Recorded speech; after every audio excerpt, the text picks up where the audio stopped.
उस रात नंदिनी को पता नहीं था कि अपनी दोस्त को ढूंढते ढूंढते वो खुद एक हवेली के अंदर कैद होने वाली है, जहाँ से आज तक कोई जिंदा वापस नहीं लौटा। बरसात की बारात इतनी भयानक थी कि मानो आसमान जैसी धरती पर टूट पड़ना चाहता था।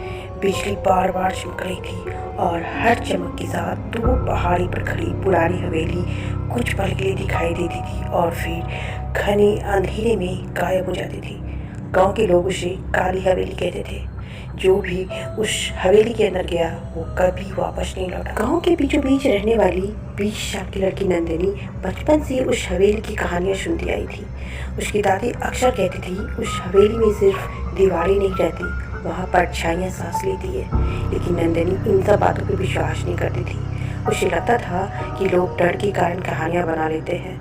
वह पढ़ी लिखी और समझदार लड़की थी। शहर में कॉलेज करती थी और छुट्टियाँ में ही गाँव आती थी। उस रात भी वो अपनी किताबें लेकर बैठी हुई थी। तभी अचानक से तेज दस्तक की आवाज़ आई। ठक ठक। उसकी माँ घबरा गई। इतनी रात को कौन हो सकता है? नंदिनी ने दरवाजा खोला। सामने गांव का बूढ़ा आदमी रामू काका खड़ा था।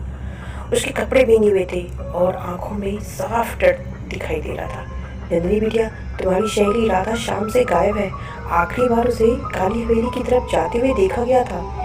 यह सुनते ही नंदिनी चौंक गई। राधा उसकी बचपन की सबसे अच्छी दोस्त थी।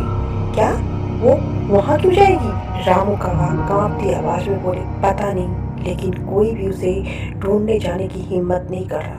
नंदिनी ने बिना देर किए टॉर्च उठाई। उसकी माँ ने हाथ पकड़ लिया। मत जा बेटी, वो जगह ठीक नहीं है। अगर राधा मुसीबत में है, मैं उसे अकेला नहीं छोड़ सकती। बाहर बारिश और तेज हो चुकी थी। रास्ता कीचड़ से भर गया था। हवा ऐसे चल रही थी जैसे कोई रो रहा हो। नंदिनी तेज कदमों से पहाड़ की ओर बढ़ने लगी। जैसे जैसे वो हवेली की करीब पहुंचती गई, उसकी दिल की धड़कन तेज होती गई। हवेली सामने थी, काली टूटी फूटी और डरावनी। उसकी खिड़कियां ऐसी लग रही थी जैसे कोई अंधेरी आंखों से घेर रही हो। हवेली का बड़ा लकड़ी का दरवाजा आधा खुला हुआ था। हवा के साथ वह चट की आवाज कर रहा था। नंदिनी ने हिम्मत जुटाई और अंदर कदम रखा। अंदर घना अंधेरा था। दीवारों पर जाले लगे थे और हर तरफ सलाद की बदबू फैली हुई थी। अचानक ऊपर से किसी चीज के गिरने की आवाज आई। धड़ाम। नंदिनी डर गई, लेकिन उसने खुद को संभाला। राधा, उसने जोर से आवाज लगाई। कोई जवाब नहीं आया। वह धीरे धीरे आगे बढ़ी। तभी उसकी टॉर्च की रोशनी दीवार पर पड़े एक अजीब निशान पर पड़ी। वह लाल रंग से बना कोई पुराना चिन्ह था। उसके नीचे कुछ लिखा था, जो अंदर आया वो कभी बाहर नहीं जाएगा। नंदिनी के शरीर में सिहरन दौड़ गई। अचानक पीछे से एक कदम की आवाज आई। टक टक टक। वह तुरंत पलटी। वहाँ कोई नहीं था। फिर उसे ऊपर से धीमी आवाज सुनाई दी। नंदिनी। वह राधा की आवाज थी। राधा, तुम कहाँ हो?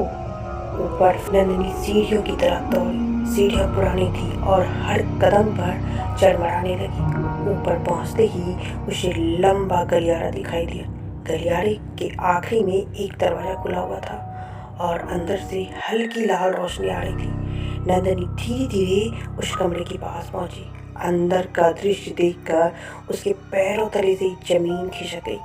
कमरे के बीचों बीच राधा बैठी थी और चारों तरफ मोमबत्तियां जली। कमरे के बीचों बीच राधा बैठी थी। उसके चारों तरफ मोमबत्तियां जल रही थी। लेकिन सबसे डरावनी बात यह थी कि राधा की आंखें पूरी तरह काली हो चुकी थी। तो हे डियर, आपको ये वीडियो कैसी लगी प्लीज़ हमें कमेंट्स में बताएं। और आपके एक क्लिक से हमें मोटिवेशन मिलती है। सो प्लीज़ लाइक, शेयर और पेज को सब्सक्राइब जरूर करें।